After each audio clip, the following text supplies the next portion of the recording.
See, where's my green light? There it is. Well, welcome to everybody to the monthly meeting of the Residents Association Board. Y'all come on in and have a seat.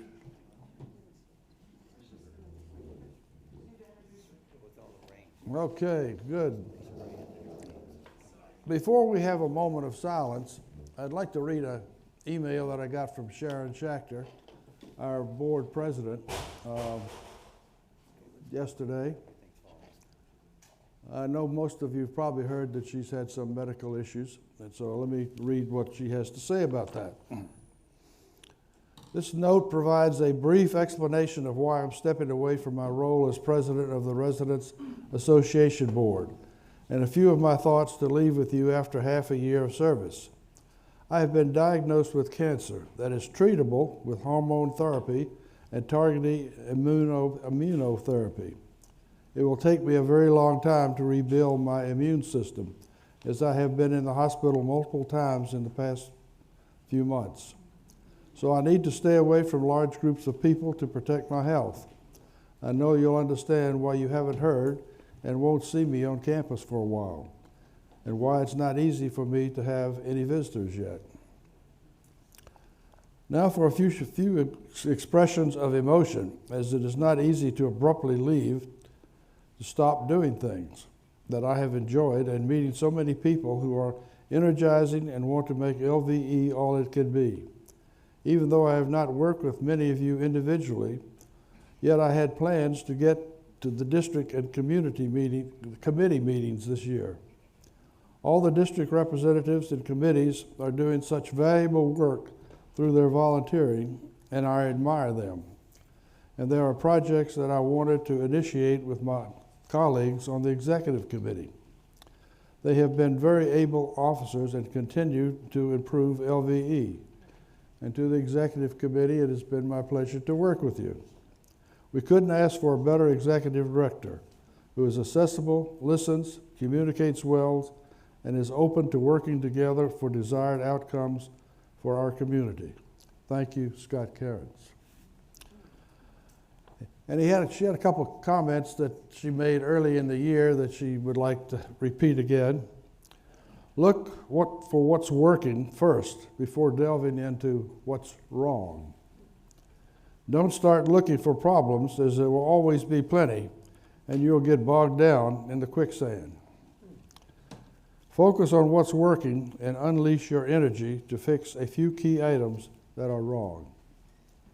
Good advice. I have just heard this morning that Kitty Marlowe is in the hospital. And so in our moment of silence, you might want to keep Sharon and Kitty both in your prayers. Let's have a moment of silence.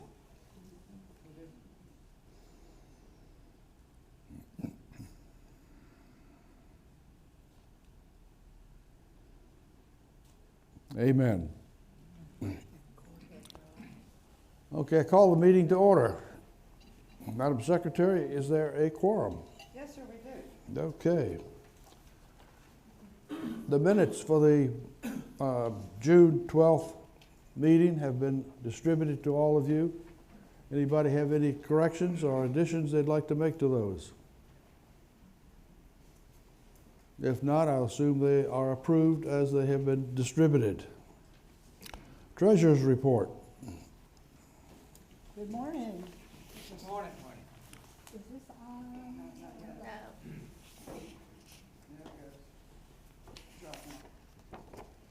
No. Hello?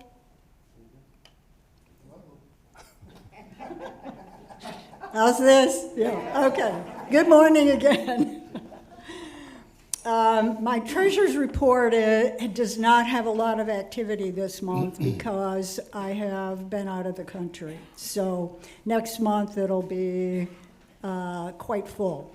But anyways, we started with $36,587. We had income from memorial leaves of $100 and interest of $8. Spent for drawer slides on the wood shop $115, leaving a balance of $36,580. You will notice that there is nothing for the Employee Appreciation Fund. And I will tell you that due to my arrival home, I had checks in the amount of a little over $35,000. So that will appear in July. I just couldn't get it to the bank before the end of the month, and we're a cash basis accounting. So it'll be there next month. Just in case any of you did write a check and wondering why it has not cleared the bank at the end of June. So, are there any questions? Well, everybody have a great day, and see you next month. Scott, would you like to introduce your guest? Anna, you've already done that at another meeting, I know, but... I have, and I plan on doing that right now. Okay, So good. our new general manager and director of hospitality, Anna, gosh, no, what the heck, I had it here, is here with us today. Gadban, G-A-D-B-A-N, is with us today. I did not ask her to put her on the spot to come up and say a few words. She's done that already, and she's hit the ground running, meeting with her individual direct reports face-to-face and with other leadership team members that are important to the overall operation. As I have shared before, she will oversee many of the operational sides of our business, including maintenance, landscaping, culinary, life engagement, security and transportation. That still leaves me with a lot, and I've been asked jokingly and maybe not so jokingly what I'm going to be doing. But I plan on keeping busy. Anna has been able to already, the Ask the Director meeting we had this week, 12 pages or however many of good questions, mostly good questions, I'll say, and decent responses. So Anna took those, and after those meetings, there's always follow-up by our team. I haven't done a great job of being able to follow up with everybody that applies to because I separate it by floor versus department. Anna took it, broke it up by department, highlighted areas by each department of what needs follow-up on, and shared them all with department heads. So we will be able to continually now give updates on how we're progressing with identified items, which is great. That's just one example of what she's been doing. She's focusing a lot on making sure that we're staffing appropriately. It's important. I mean, there's areas where we feel like we may need more staff, and there's areas where we maybe have too much staff. We need to be consistent and make sure that we're spending your dollars wisely. So that's a big focus of hers. And there's going to be many more, but great to have her on board. It's freed me up to focus on some things like our next week, July 16th. We'll have our leadership here, ACTS leadership. About 7 or 8 members will be here on campus. Your executive committee will be having a breakfast with them.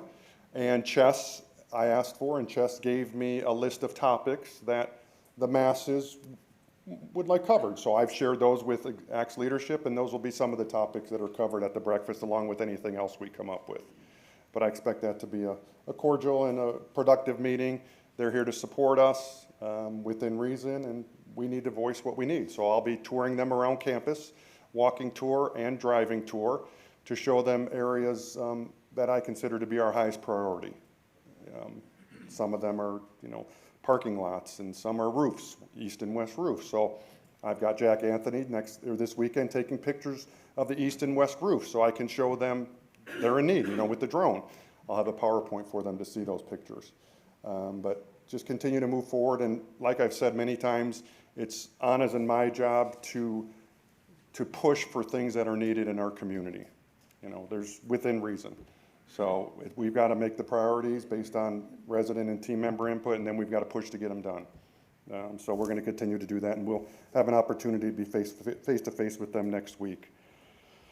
So as I said, the Ask the Director meeting took place this week, so if you haven't already, you'll be getting the report digitally, and feel free to reach out to one of us if you have further questions, and always once a month you'll get asked to provide questions. To remember, please, that the Hall County Director of Emergency Management and Homeland Security, Zach Brackett, will be speaking at our July forum, so that's on the 24th this month. He'll be here just to give updates on Hall County management. A lot has happened in the last week around the country, and maybe there'll be some questions for him about what would we do if there was a flash flood emergency, or how would Hall County make folks aware, and things like that. So pretty interesting with what's been going around in the country lately. So, and when we had a moment of silence. I'm sure some of us were thinking about those folks as well that are so impacted around the country right now with weather events and other events. But that's really all I have. Not a whole lot today, but any questions for me? Thank you very much. Oh, go ahead, Karen. Wait. What about the back gate? Great question. I did send an email out to East Cottage residents. They're the most impacted. Yes, just last evening. And as of last evening, there's going to be a company coming out today. The boards arrived on Monday that were needed. The original repair company said, we're booked and we'll try to get there within 3 weeks. And I said, that's not acceptable. So went back to our corporate team. We found another local vendor that likely we'll have on board now moving forward. But they're going to be coming out today, and knock on wood that the board replacement takes care of it. But so hopefully they'll be back up and running today. But interestingly, if you've gone in that area, there's been a lot of landscaping work. So it's almost worked out as if we had it planned so that they could park their trucks and work in that area. But we did not have that planned. But it's worked out pretty well for them because they haven't had to avoid residents. Thank you. Good question. Anybody else? Thank you all. Thanks, Jeff. Thank you, Scott.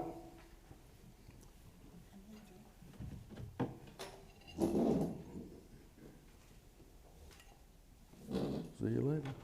Marie has another obligation and won't be with us for the rest of the meeting. At the executive director, asked the executive director questions. One question came up about the Employee Appreciation Fund and what is it? What does it do? Where does the money go? And so I thought I would take a few minutes to explain what happens. We do not tip here, and that's the reason for the Employee Appreciation Fund, to show our gratitude to our employees. And we ask for a contribution from our from our residents, so that we can give them 2 gifts a year.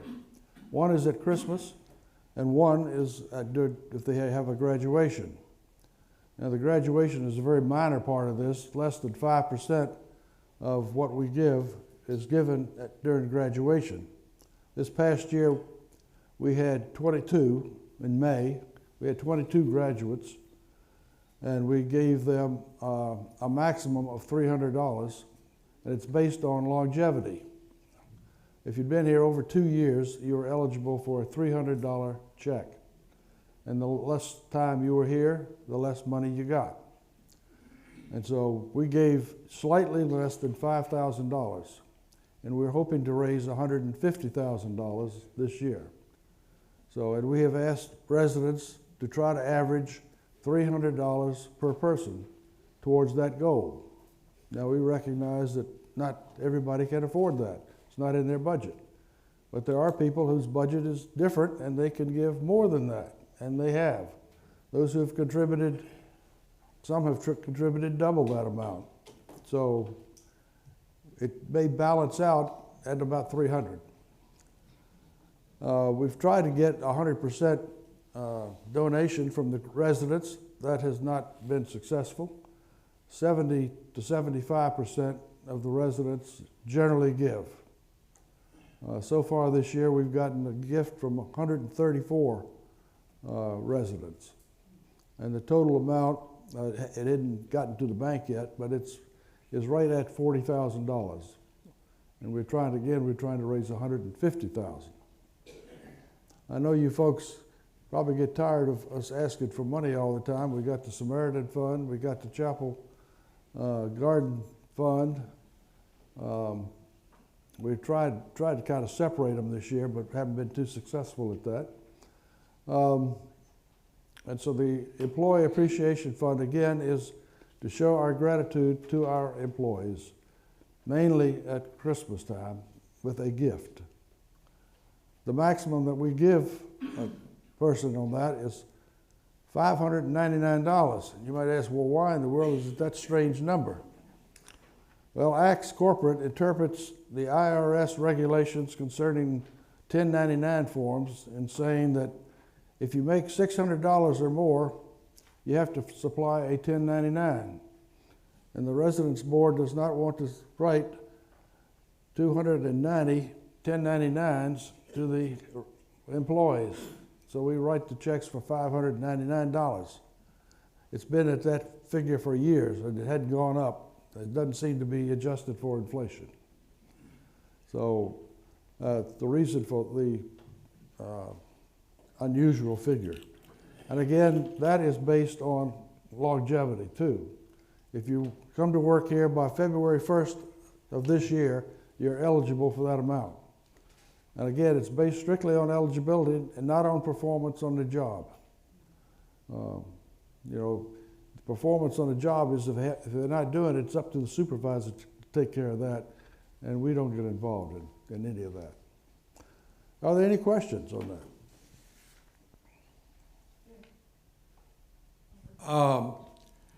We have the Memorial Garden Fund. We've got the Samaritan Fund. We've got the Employee Appreciation Fund. And so we're being inundated by all three of these, which are worthwhile. But it seems to me it would be better if maybe each of you had a period of time to emphasize what you were doing. Like, I don't know, maybe the first 6 months it's a Samaritan Fund, and the last 6 months it's a Employee Appreciation Fund. It would be easier for us, and we would feel less inundated in solicitation. This year, at the beginning of the year, we did talk about having the Samaritan Fund mainly focus on the first 6 months of the year, and that the Employee Appreciation Fund would take over the second half. We did not anticipate any chapel garden requests from the general public this year. There was already enough money at one time to handle that project, but cost went up, so now they're asking for some more money from individuals.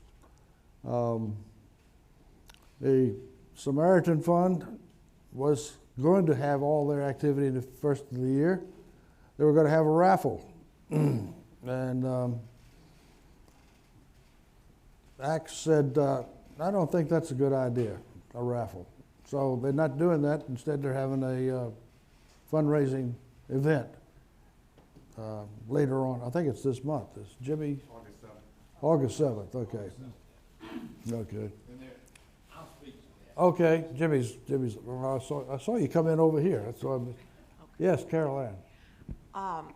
Joyce is retiring at the end of August. Does the Employee Appreciation Fund do anything for someone who has worked since the inception? Generally, no. I'll let Scott correct me if he wants to. If we cannot, as an individual, give an employee any kind of cash or debit cards or gift cards or anything like that, but if you want to give them a bouquet or a basket of fruit that's valued for less than $50, you're free to do that. Is that your understanding? That's accurate, but that brings up a great point for someone that retires in the middle of a year and is not here when the gift is given out. I don't think there's obviously nothing Axe would do for them not to be included. So I think maybe there's a possibility of including them in the future if you all decide to do that. Now, because we could easily give you a list of those that retired, because we don't want folks that just left or were let go. Maybe it's just those that retired after many years of service that you'd like to include for the one last year. Or give her her Christmas bonus that you would give her if she was still here. Yeah, I mean, she's no longer technically an employee. If she retires in that, I don't see why that can't be done, but. It's a good suggestion. Any other questions?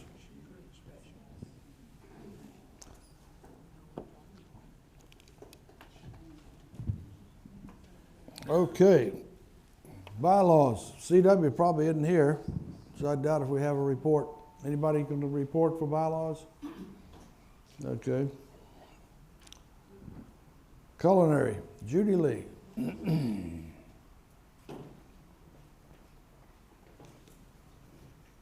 morning. These comments are from our July meeting. I want to be sure you've all been looking for this form. This is the form that shows entree items that are rolling off and new entree items for you to try. And we would love to have your comments on the new items. I've personally tasted a few, and they're pretty good. This is posted, I know, in the bistro and communications room, and I think upstairs in reservations, so be looking for that. Our new food forum, which we hope will begin in August, is going to permit our residents to vote on 3 different flavors of sweet tea to select the LVE favorite, and we're just waiting for the iced tea brewers to be installed. Ted talked to the committee about his goals and his focus. Of course, Sunday brunch is a focus for all of us. We're continuing to enhance Sunday brunch. Hopefully, at last month's forum, you had an opportunity to taste the items from our new vendor, the Crown Bakery. They were delicious, so we can't wait to have those available. We're talking about running out of food too early. We hear that from the residents.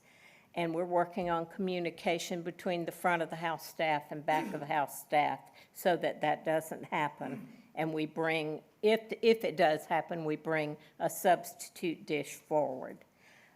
Food consistency is always a topic. We're discussing ways to make that better, especially we heard on the comment cards this time that the bistro is a concern, so we're going to be working on that. We've moved the comment card in the bistro from by the microwave, where it sometimes got in the way of people using the microwave. So we've put it on the tall cabinet right outside the bistro where the TV is. And we've moved the green container return into the small coat room around the corner from the TV. We had some comments directly from residents about tartar sauce and other condiment packages being too hard to open.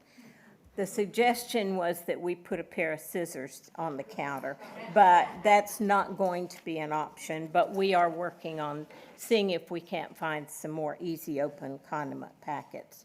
And also we're changing the color of the comment card from the blue, which we thought was working, but now we have some comment from people with vision problems that is hard to read, so we're going back to white. So be looking for those, and be sure to give us your comments on the new entree items. We had the committee talk about their concerns, and a big one was a request for more heart-healthy food options. There was also a discussion of hairnet requirements for the servers, particularly in the ice cream area. Dessert options are running out too early in Mountain View reservations. We need to do a better job of forecasting the amount of food so that we don't run out. And just generally improvement in culinary communication at all levels. Manager on duty signs need to be posted, so you have a picture of who's on duty and who to look for if you have a comment or concern. And consistency, as I said, of food preparation, particularly in the bistro. And our next meeting is August 6th, and we would love to have guests. We always allow our guests to comment. Are there any questions? Anna. Is it on? You can hear. Just wanted to add to that. Thank you so much. And thank you for everyone that was there. It's really great to hear everyone's feedback. Just a comment, we are doing an update to the coffee station area. So everyone, if you haven't noticed already, we moved the coffee cups over next to the coffee station. And then we will be adding a creamer station. So rather than having to pour the creamers, it will be a unit next to the coffee station. Good. So look for that in the next probably week or two. Might be in a bistro or up here? Both. That's great. Thank you, Anna. Anything else? Yes, Karen. I know. I have a loud mouth. I just wanted to mention to Anna, I noticed she started running right away when she got here because you were eyeing the cleanup cart. And I noticed that that's gone, which is nice, where you don't have it just sitting out with everything. Thank you. Okay, thank you. Housekeeping, oh, you got a question? I just want to go back to the Here we go. Employee Appreciation Fund. Since the big beautiful bill has passed, and there's no taxes on tips, I would think a 1099 for gifts and tips is going to be eliminated. Something somebody needs to check on. Okay. So you could change the amount. We figure that many of the employees here are not making enough money annually to pay any income taxes. I know of, well, my brother lives at Canterbury Court, and they run all their employee appreciation fund stuff through their books. Now, Axe, I'm sure, would put a big squash on that. They don't want to do that. But Canterbury Court is a standalone bit. And because they do run it through, and they ask for twice as much as we ask per resident, and it's considered giving to a 501c3, it's considered a taxable donation. Our giving to the Employee Appreciation Fund is not considered a taxable charity gift. Some people may have put it on their income taxes in the past, and I can't say you can't do that, but I'd say if you were audited, it would not pass muster.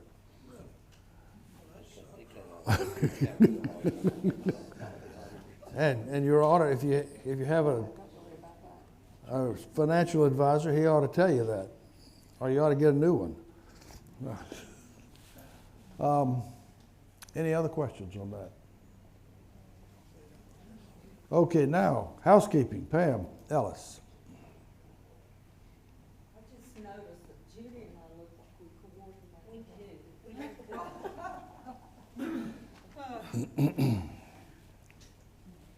Okay, let me get on the right page here.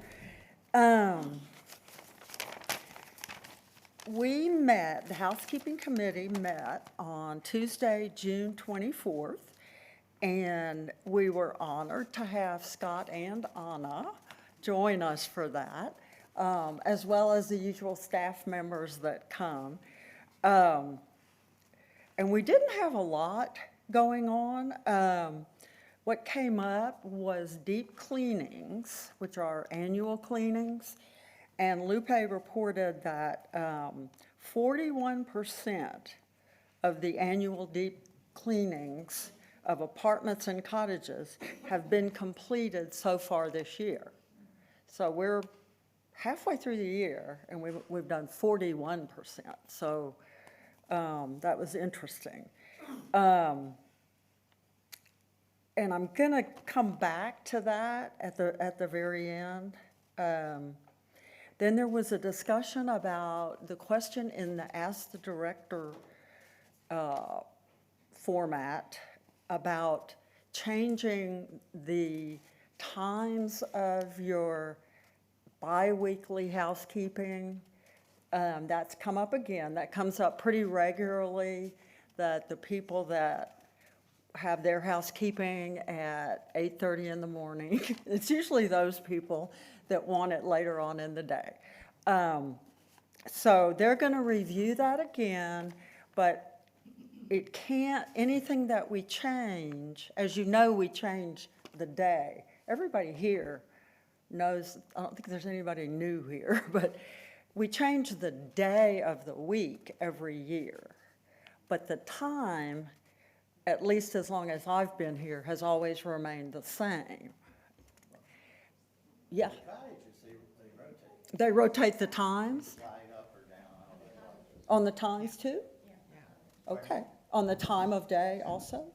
Oh, okay, okay. See, I learn about the cottages every time I come here. They also used to rotate the time in the apartments. Okay. Because we've been here 10 years. And Okay, and they used to do that, okay. what they have found, my understanding is, what has been realized is that it's much more efficient to stick with the same times of day because they have it laid out by sections of the hall, and they start at one end and move down. You know, and like if they did, anyway, I don't need to go into all the ifs, but that has proven to be very effective time-wise. But we are looking at it, you know, to see if that would be something that could happen. They're going to look at efficiencies gained or lost if this change takes place. I also wanted to point out that on your life engagement calendar that we got early in the month, the date of our next housekeeping meeting shows up as July 22nd, but it's actually July 29th. The housekeeping committee meeting is on the last Tuesday of every month, not the fourth Tuesday of every month. So we have notified life engagement, and it should be correct when it shows up in the link. Okay. And I said I was going to return to the deep cleaning. So tips for the month. Who doesn't know where the calendar for your deep clean is located? I mean, specifically, is there anybody that doesn't know? Well, that's great. Okay. It's in the mail rooms of East and West, and for the cottage homes, it's in the communication room. However, I ran into somebody the other day that he lives in West, they've lived in West for quite some time, and they couldn't find it. And you know what? It's on the opposite wall of where the biweekly cleaning calendar is. So I went over to East to check there, and it's closer, but it is on an adjoining wall.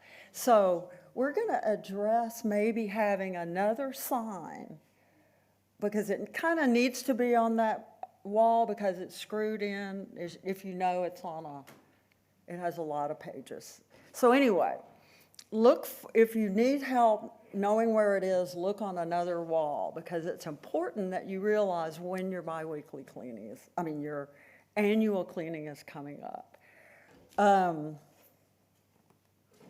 Okay, porch cleaning, we had another question about that. How do I get my porch cleaned? Most of you guys already know, you go to the communication room and there is a binder that's labeled, it says porch cleaning, it says pay per service and porch cleaning on the front. And that's where you put in your requests for any kind of fee for service, like, you know, cleaning a spot on your carpet or porch cleaning. You put that in, and what are you doing? Okay, I got a signal. Okay, time to finish. So that's all I had. Any questions? Okay, thank you.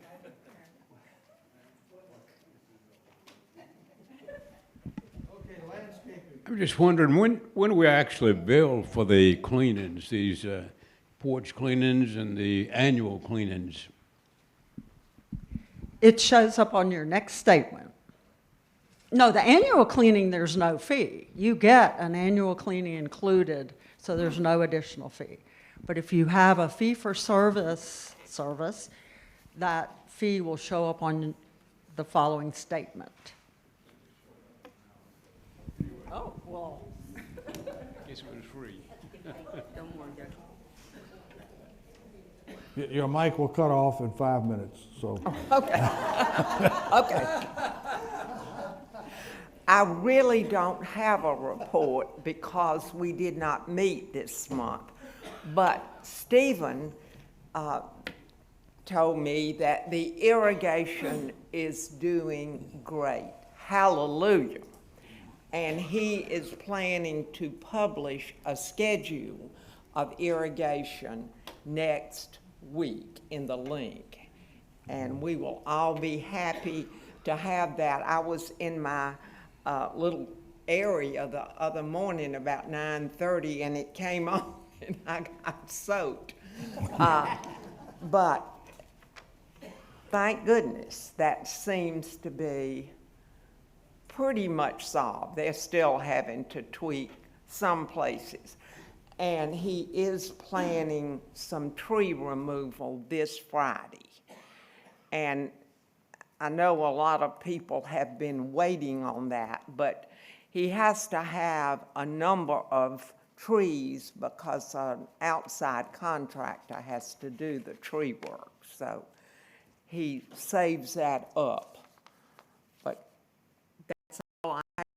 Is anybody going to see their irrigation?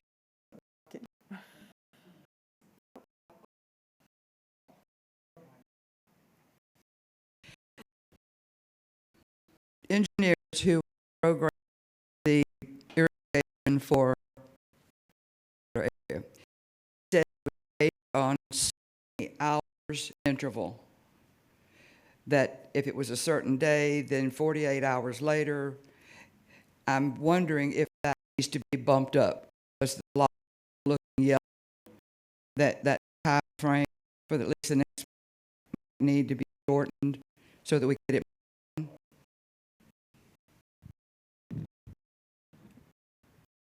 Pass that on to Steve.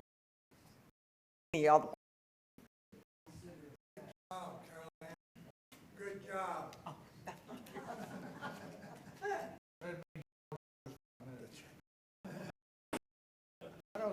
Bergen, legislative,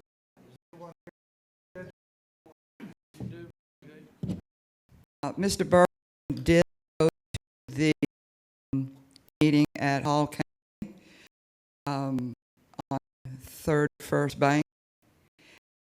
It's sailing through without any problem. The county has one more month for the review before they will vote on it. They appreciate our support in that.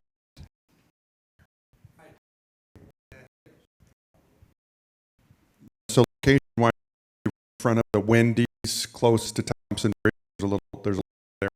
Not only concern is voice this was like making the lighting is away from our cottages, and so that was our biggest and only concern.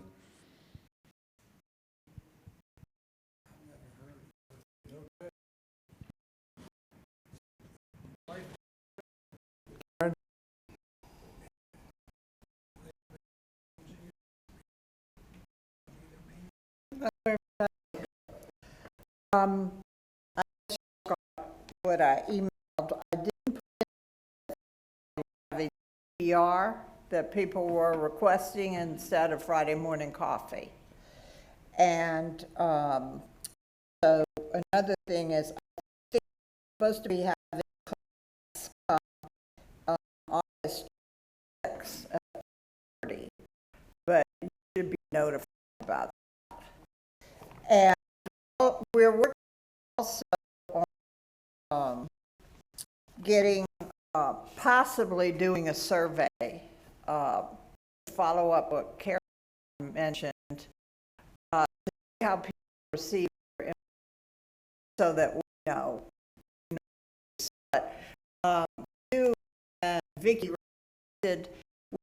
We've already done it at East to put a little shelf above the trash can in the mail room. Y'all might have noticed that there. And that's where a lot of the events coming up are going to be positioned. So you'll be able to easily see that every time you go get mail, so, versus doing the little paper slips always. Right? And I hope a lot of you saw the so successful. Everybody works, but Carolyn Dixon, it wouldn't have happened without her. And also all her hard organization and work. And Carolyn, could you say something?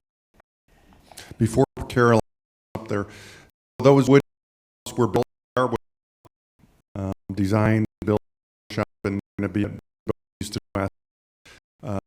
We're just limited to like 3 postings because we don't want to become overwhelmed. I'm not a fan of handwritten notes being taped all over the buildings and mail rooms, and so updating mail rooms. I'll just make sure it's still current, but just make it look better and be more useful. And yeah, and we were cognizant that our environmental services could still get into Hinge, and it goes up so they can and use it. We wanted to make sure we didn't want to make it more difficult.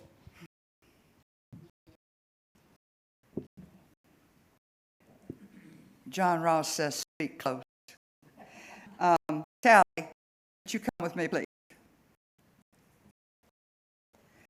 I don't know about this, but terrific.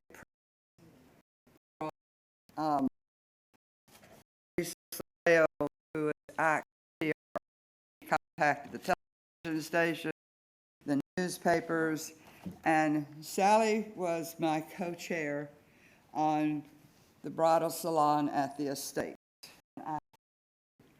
For everything. And we're on YouTube.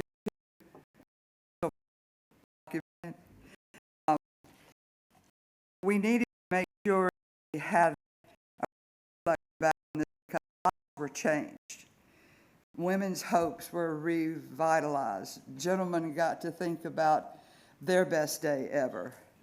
And if you were a bride in the photo contest or helped us in any way, please stand. If you're,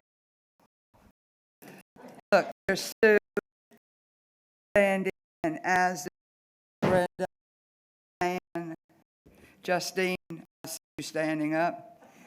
Our Parson Karens, my husband, the crew, and honestly, we are delighted to have done this. Give us some time to recuperate. And would you like to say something to your girls?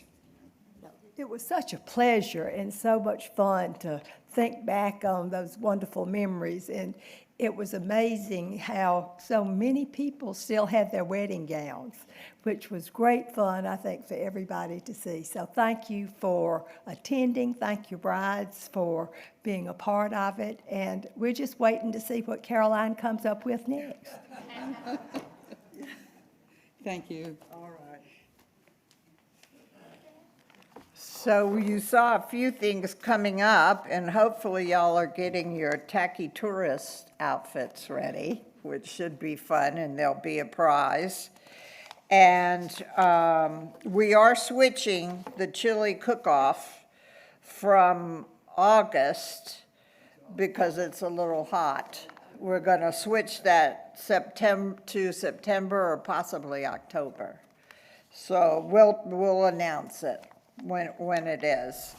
And Mary Bob already, she sent me after I sent everything out, a couple months of the Friday morning coffees, but I'll include them for next month since it's starting in September. But we are planning the volunteer fair, for the September 5th for the first one. So any suggestions there? If you could let Sue or Vicki know. And that's it. Any questions? Thank you. Maintenance and safety, Herb Paul.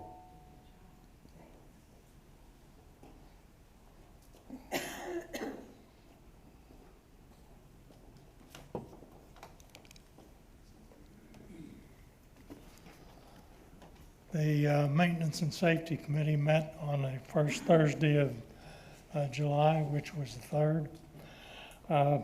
We had about 13 items that came up during the meeting. Several of them have been on our agenda and on our report for several months because they're waiting for money. Several of them are scheduled for the 4th quarter of this year to get started. I'd like to talk about one in particular, and that is fire alarm. I'm sure, remember that several months during the meeting, we've talked about the fire drill on the 24th of April of last year, which caused a lot of havoc and caused us to go into the plan and relook at it. The fire department, Stephen and Axe Corporate have looked it over, have completed it, and the residents have been made aware of that, of the improved evacuation plan. However, you will also remember that on the 28th of June, we had a false alarm. About 5:15 in the afternoon, I went around and looking for people outside, and I found almost nobody. I think there were 4 people that were outside, as they should have been, to evacuate the building. I looked in some stairwells to see if some people with mobility problems were there, and there were nobody was there. Several people were eating in the bistro and up on the main floor, and they were still eating as the alarm went off, and did not evacuate the building. My concern is that this was a false alarm, so we didn't have to, right? Well, it's a false alarm only because we know it's a false alarm, not because we knew it when it went off. And the people need to evacuate the building, get together, make sure who is not there so that we can tell the fire department who we need to find when they get to the building. The fire department didn't even get there. They were not there either. And I'm very concerned. You know, if it's a false alarm, somebody is not going to get hurt. But if it's not a false alarm, the possibility is that somebody could be burned up in the building. If you have a problem with mobility, you need to get to a stairwell, because the fire department, first of all, the stairwells are more isolated from any fire than any other place in the building. So the stairwells are the most important place to get to. But secondly, the fire department, when they come, will help people get out of the stairwell into an evacuation area. So please, if you hear the fire alarm go off, please leave your apartment. At least get to the stairwells so that you can be assisted to get out of the building. I can't imagine how many people could have lost their lives with this last fire drill that we had, which was a false alarm. So please, please tell your friends, your neighbors, please evacuate the building if the fire alarm goes off. We'll let you know after that happens if it's real or it's a false alarm. But the main reason to get out of the building is to keep people safe. Herb, do we know why the fire department didn't show up? I I'm more don't know. concerned about that than Yeah. I am us not leaving the building. Well, of course, I hear what you're saying, but I'm not sure that you meant what you said. I'm not sure that it's more important. So they did show up actually, but they went to OBT. So that's, and then from there, they knew that it was a false alarm, and so that's why they didn't Yeah. come to the main building. But I am working with my leadership team on what to do in these types of situations, so that they can be the person that kind of makes those announcements along with security, and are more actively involved in communicating with who's on site here. So there's definitely a need for that. There were some electrical issues from the storm, and we had several units that they needed to work on, which they did the work on. That's why the alarm went off in the first place, is Yeah. they were doing work. So we are working on it. Did you want? Yeah. But yes, we definitely want to make sure that we're prepared in that situation. So we'll continue communicating things that we're doing to work with our teams. Yeah. One more thing, Herb, before I hand off. So I've decided that I'm going to create a code red, which is our alert group, for floor reps and alternates only.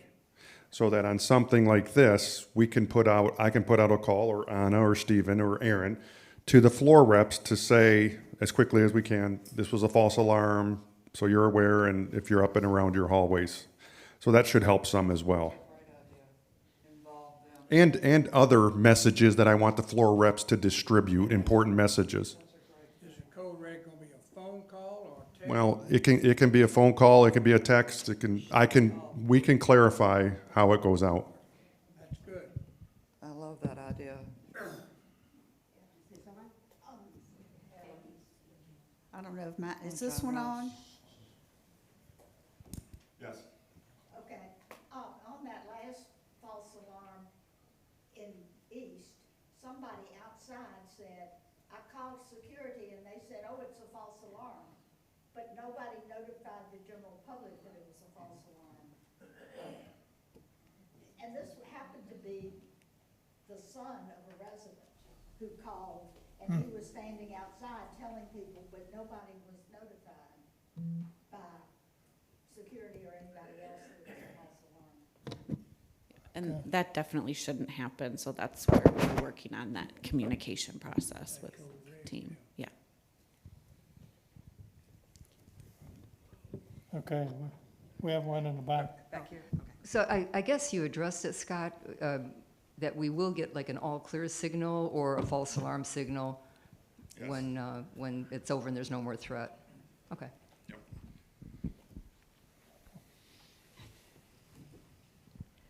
I'm not sure, I guess I'm on. How that announcement comes out is very important. If we're outside, it has got to come to our cell phone in some way. Just sending out a mass phone that rings all of our phones does not help. Understood. Yes. This has something to do with fire.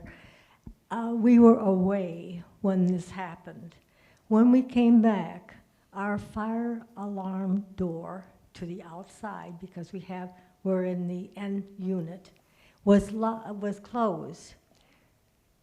So we got in the apartment, we got the door open, we called the people in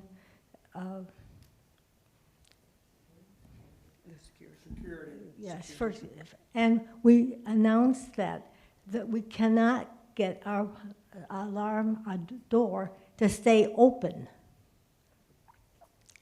Somebody 2 days or 3 days later came and put a piece of cardboard under the door, and it has been that way since this fire alarm that you're talking about. Wow. And they have taken the electrical stuff in the wall out, so there's a hole there, but our door is not repaired. It's good to know. Please, everybody in the future, let us know right away when something like that happens so we can address it. It's first I've heard. Maybe you've let someone know, maybe not, but we'll get it addressed. But all they did was stick the piece of cardboard under it to keep it open. Doesn't make sense. We'll look into it. Okay. I have one thing, Herb. The people around this table you represent the 14 districts. East-West Cottages, 6 and 6. How many of you have the list of people in your population on a file or on your phone to where you can hit send? 6th floor does. I've only got 14 people. Yeah, well, we should give you some more. Everybody else, Judy has hers, you have yours, Brenda, I know that Linda has hers. That is the first order of business between now and next month, is get the list of your constituents and how it's best to contact them, because these guys are gonna need to know who you are and who your alternate is in order that that communication can happen. And it's perfectly reasonable being out in the yard. What happens? Do you carry your cell phone? Does your pendant go off? You know, another way. But between now and August, get the list. And those of you who are here as alternates today, thank you very much for serving.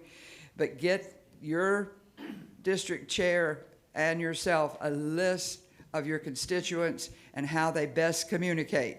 Do they want an email? Do they want a phone call? Do they want a text? Your choice.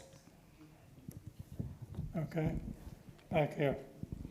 I live on the first floor of East, and I was in my apartment when you had the false alarm just a couple of weeks ago. And I have good hearing, and I heard nothing in my apartment. Nothing at all. I went out in the hallway, and it was very low. I did what I was supposed to, went outside, and for at least 10 minutes, I was the only one there. So I'm not sure that a lot of apartments heard anything. No, we've been told a lot did not. We're looking into that. We do know that once the fire folks got on here, the alarm was put in bypass, so that's probably why it was a duller sound, but we're looking into all that. Okay, anything else? All right. Thank you. Is anybody here from campus improvement going to make a report? Are you going to do that? Campus improvement? Okay. Asden, come on up. This is Memorial. Okay. Whoops. Okay. You skipped me. I skipped you. We're running late. Oh, okay, I'll be quick. I just wanted to report that Regina Edmondson has joined us on our committee, and she is coordinating the Grover Remembrance, taking those orders and processing that, along with Karen Hickman, who keeps our records up. So I did want everyone to know that. We appreciate her service.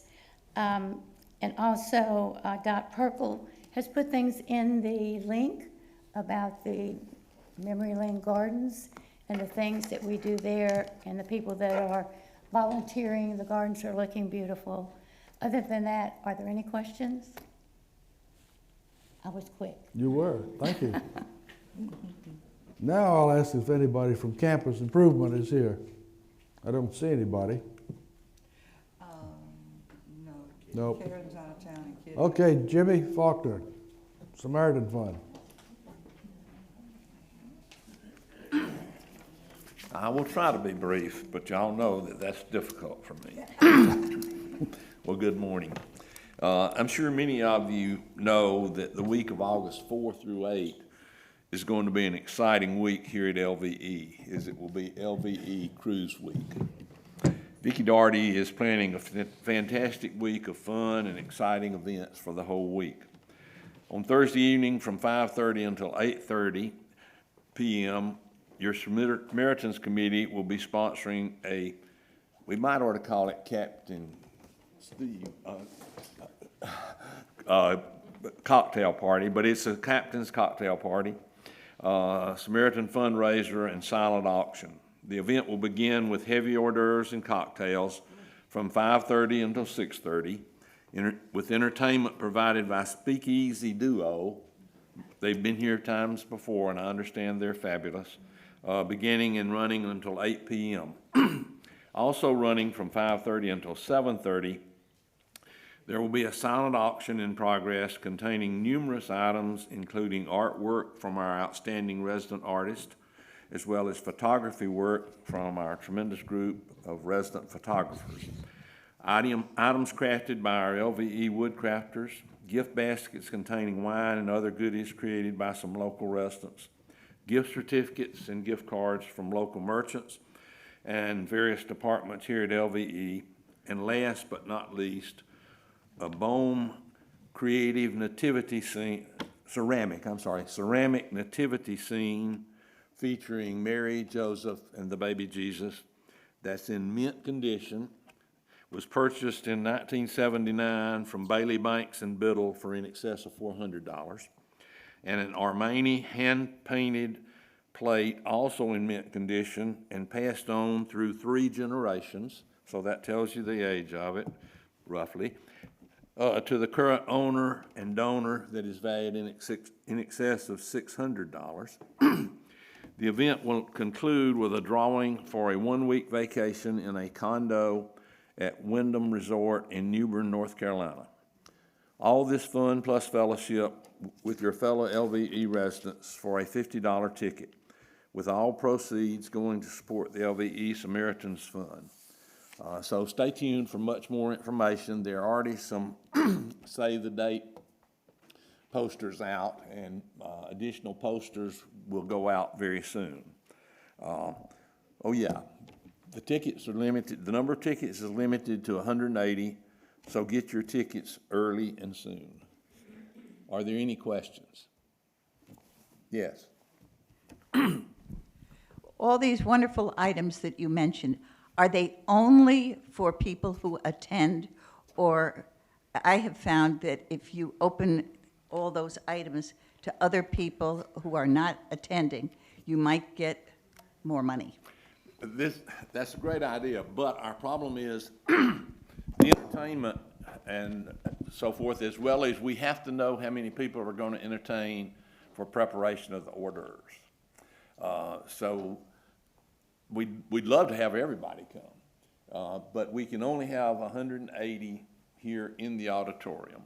And as I said, we've got to know 5 days in advance how many people are coming so that culinary can have the food prepared for the hors d'oeuvres. There will be a cash bar, by the way, guys. So if one cocktail is not sufficient to quell your thirst, you can buy more. Okay, are there other questions? Yes. How do we get tickets? Thank you for asking. When do we get them? How and when?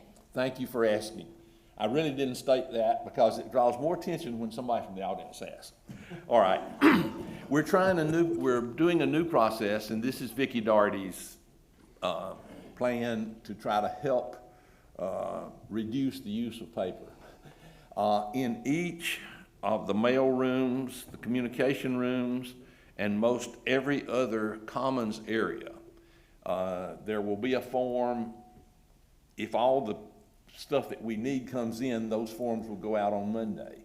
There will be forms that you can fill out, write your check, and there'll be instructions on how to make your check out, but a lot of people will be hearing this. Be sure in the 4-line you put LVE Samaritans Fund, or just LVE SAM, S-A-M, either one.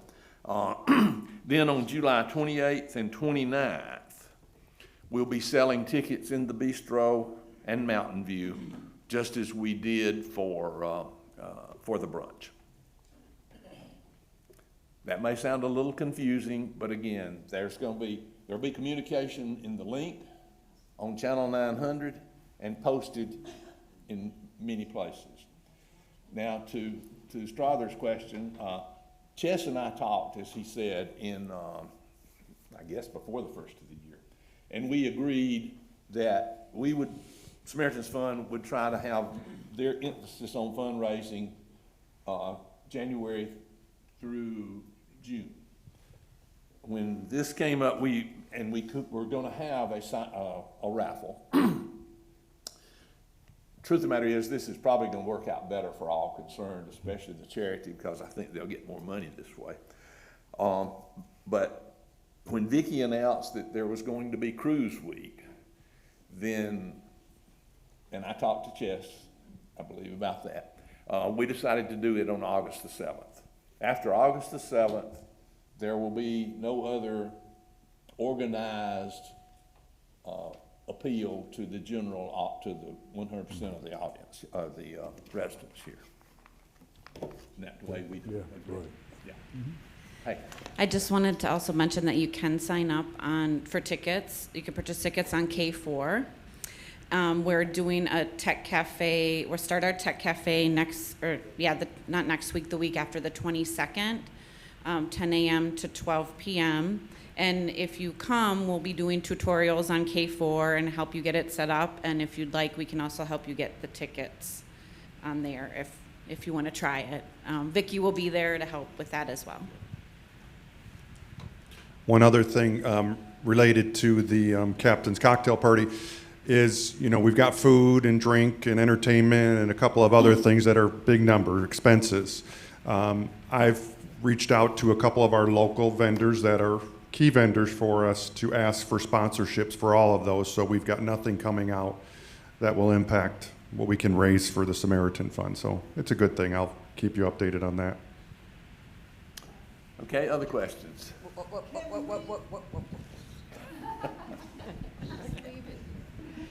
Can we, like when you had your lunch to raise money, can we just donate and not come to, so when we go to the bistro? Absolutely. Okay. Most of you know that I was a banker for 53 years, and the banker's motto is never turn down money. Yes, the form that will be posted around and supplied around has a donation line on it, but certainly you can always at the ticket, when you purchase tickets, you may make a donation. Okay, I see yellow lights on, but I hadn't gotten the red light yet, but I'll sit down. Thank you. Strother Randolph, Nominating Committee.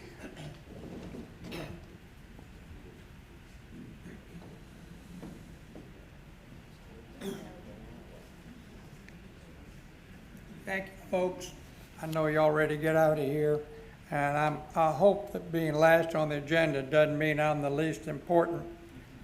Your nominating committee consists of Tom Dyerly, who's representing the cottages, Judy Lee and Joan Smith from west, and Robert Mills and myself from east. 5 of us are representing your nominating committee. The bylaws state that we are to submit our slate of officers at the October board meeting, which seems like a long ways away, but it's not. So we officially today will be meeting after this to kick off our nominating process. As it stands now, Ches is filling in indefinitely for Sharon and will also continue his VP duties. This just seems like the simplest way to handle things. We do not know when to expect Sharon back, but if she does come back this year, she certainly will resume her president spot. She will not be able to continue next year, however. The 4 spots that we need to fill for next year are secretary, treasurer, vice president, and president. Ches has been the vice president for 2 years and expressed at that time he had no interest and was not willing to move up. So even though he is our current vice president, he is not in the running for next year. So I need each of you to do 2 things, not just the board, the reps, but everybody here. First, look at some of the newer residents on your floor. You know, you've been on your floor for a while, and you know that you know a lot of people there. A lot of them would tell you no. Look at newer people that have come on and you think may have some potential. It's interesting to read the bios that you can find in these binders in the libraries.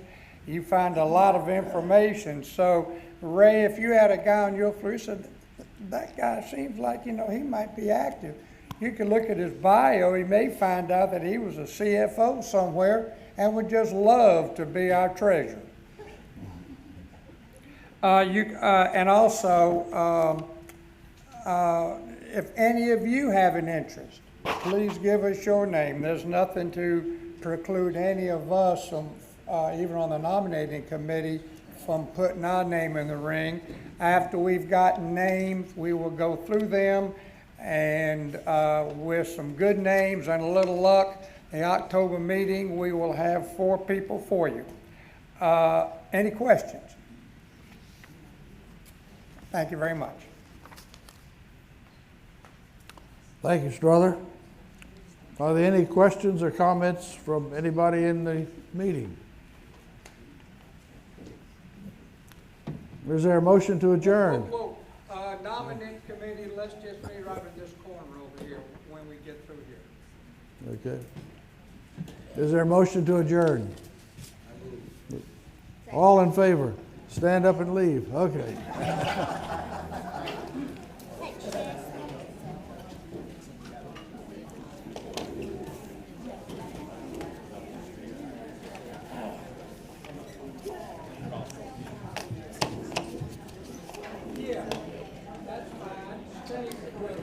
I want to write a little note to my constituents about Sharon Shakti because we had invited her to come to and she'd gotten sick just before.